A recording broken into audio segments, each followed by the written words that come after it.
बिस्मिल्लाहिर्रहमानिर्रहीम। अस्सलामु अलैकुम वरहमतुल्लाहि वबरकातुह।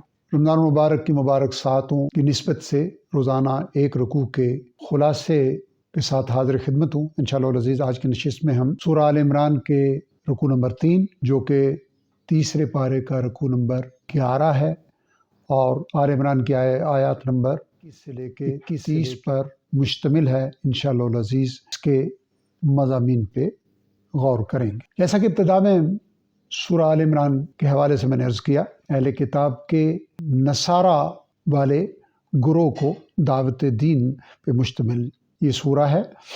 पिछले रुकू में ये फरमाया गया कि हमेशा से अल्लाह ताला के नज़दीक दीन इस्लाम ही रहा। जिन्हें किताब दी गई, यहाँ मुराद अहले किताब के दोनों गुरोह हैं, बिलखुसूस इस वक़्त इशारा इनकी तरफ है। इल्म आ जाने के बाद यानी वक्त के नबी के तशरीफ़ लाने के बाद उसे कबूल करने से रुकावट सिर्फ आपस की ज़िद ही बनती रही।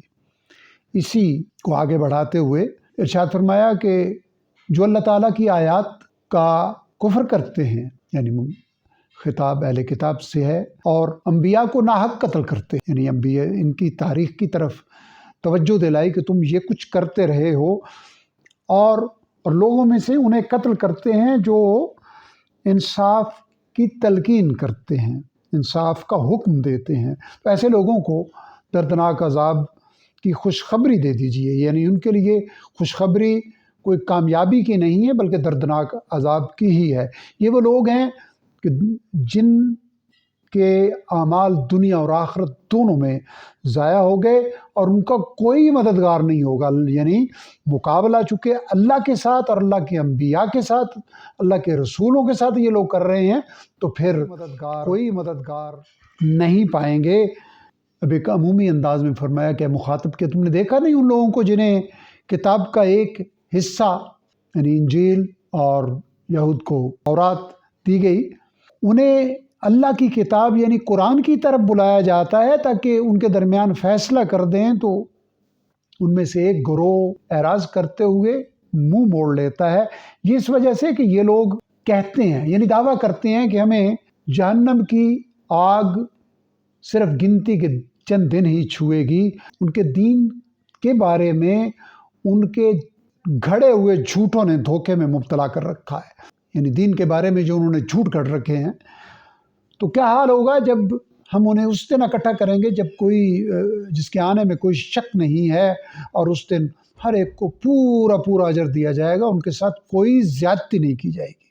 और उसके बाद बहुत खूबसूरत अंदाज में अल्लाह ताला की कुदरत और शान बयान फरमाई दुआ के असलूब में कि कह दीजिए नबी करीम सल्लल्लाहु अलैहि वसल्लम की ज़बान से कि कुलिल्लाहुम्मा मालिकल मुल्क, अल्लाह बादशाहत के मालिक आप ही हैं, जिसे चाहते हैं बादशाह अता फरमाते हैं और जिससे चाहते हैं बादशाह छीन लेते हैं। यानी ये कायनात आपकी है, बादशाहत आपकी है।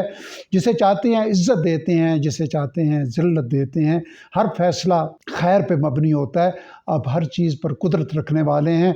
आप रात को दिन में, दिन को रात में दाखिल करते हैं, मुर्दा में से ज़िंदा को, मुर्दा ज़मीन में से ज़िंदा फसल को, और इसी तरह अपनी मखलूक़ात, और मुर्दा को ज़िंदा में से पैदा करते हैं, और जिसे चाहते हैं बग़ैर हिसाब के रिज़्क़ अता फरमाते हैं। मोमिनों को काफ़िरों को दोस्त नहीं बनाना चाहिए, मोमिनों को छोड़कर, यानी मोमिनों के अलावा।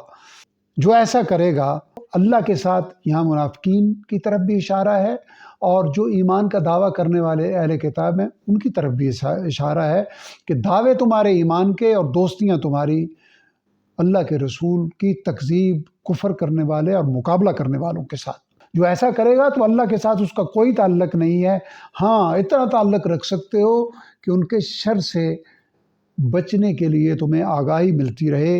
अल्लाह तुम्हें अपनी ज़ात से ख़बरदार करते हैं, चूँकि अल्लाह ही की तरफ पलट कर जाना है। नबी सल्लल्लाहु अलैहि वसल्लम, आप इन्हें बता दीजिए कि अगर तुम जो कुछ तुम्हारे सीनों में है उसे छुपाओ या ज़ाहिर करो, अल्लाह ताला उसे जान लेंगे, चूँकि वो जानते हैं जो कुछ आसमानों में है और ज़मीन में है, और अल्लाह हर चीज़ पर कुदरत रखने वाले हैं। उस दिन यानी क़यामत के दिन हर शख्स ہر شخص نے جو عمل کیے ہوں گے وہ اپنے سامنے حاضر پالے گا، اور جو برے عمل کیے ہوں گے جس شخص نے وہ بھی اپنے سامنے موجود پائے گا۔ اس دن ہر شخص یہ چاہے گا، یعنی برے عمل کرنے والا چاہے گا، کاش اس کے اور اس کے درمیان یعنی اس کے اور اس کے عملوں کے درمیان دور کا فاصلہ ہو جاتا۔ اللہ تعالیٰ تمہیں اپنی ذات سے خبردار کرتے ہیں۔ اللہ تعالیٰ شفقت کرنے والے ہیں اپنے بندوں پر، یعنی اللہ چاہتے ہیں کہ ان کے بندے ان کی اطاعت میں آ کر ایمان کے راستے پہ چل کے ان کی شفقت اور رحمت کے حقدار بنے۔ رب ذوالجلال اپنی رحمت و کرم سے ہمیں قرآن حکیم کو سمجھنے، عمل کرنے اور دوسروں تک پہنچانے کی توفیق عطا فرمائے۔ وآخر دعوانا الحمدللہ رب العالمین۔